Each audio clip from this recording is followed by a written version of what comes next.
Now, days after losing the local polls in Britain, UK Prime Minister Boris Johnson is now focusing on reducing the cost of living in the country as inflationary pressures continue to weigh on the common man, pushed higher by the Ukrainian crisis. According to reports, Johnson has now asked ministers to slash civil service jobs to free up billions for tax cuts.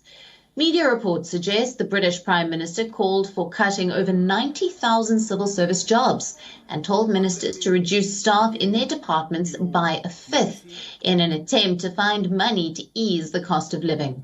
The Prime Minister has given his council 1 month to implement cuts and return to civil servant numbers of 2016, which will save about $4.27 billion a year. Remember, civil staffing has increased by almost 25% in recent times, amounting to 475,000 full-time equivalent jobs. Now, for more on this, joining us live is our correspondent Chris Jones from London. Hello to you, Chris. Now, many have questioned the intention behind this move and have also called it, describing it as a stunt. Is this a bid by the UK Prime Minister to appease the UK voter base, especially at a time when the cost of living crisis has plagued the nation?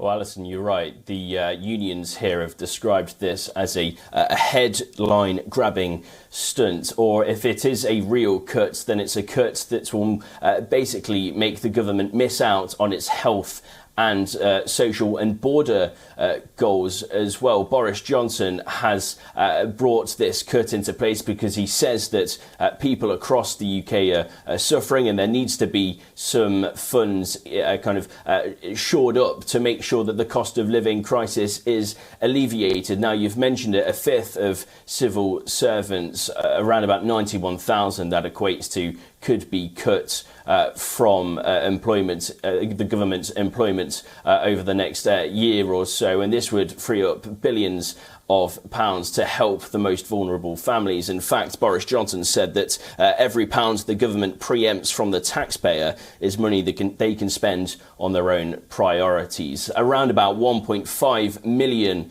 families, vulnerable families across the UK are struggling to pay bills or are receiving energy bills that they just can't afford. In fact, I spent some time with a young mother in Aberdeen in the north of Scotland not too long ago, and she told me that her energy bills had increased by around about 120% overnight. That's the reality a lot of families are facing right now. So there really is a need to shore up some funds to help families across the UK living through this cost of living crisis. Whether this is the right way to do so, though, still very much remains to be seen. Now, fears of UK recession risk have also gathered pace as the UK economy has shrunk considerably in March, according to this latest data. How does the government plan to make it through these financial problems? What is their plan? Well, it's going to be very difficult indeed. We actually saw in the first 3 months of this year that the economy rose by 0.8%. That was as industries such as hospitality revived themselves from the pandemic. And then, of course, the war in Ukraine hit. And what we've seen since then is a rise in the price of fuel and a rise in the price of oil as well. And that's had an impact on the economy. It's now shrunk by 0.1%, and that is a real impact of the war in Ukraine. Now, Rachel Reeves is the opposition Labour Party Shadow Chancellor. She's called for immediate action from the government. She says that anything less than coming back urgently with an emergency budget to help ease the pressure of the cost of living crisis is a failure. Now, we haven't seen a mini budget, as it were, presented by Ms Reeves put forward just yet. However, we have heard the UK government threaten to put a windfall tax on energy companies across the UK if they fail to invest enough in new projects to alleviate the cost of living crisis. Remember, energy companies have benefited greatly from the rise in demand on the market for gas and oil. So there aren't really any concrete plans in place just yet, but certainly discussions are very much ongoing to make sure the UK doesn't go into a recession later on this year.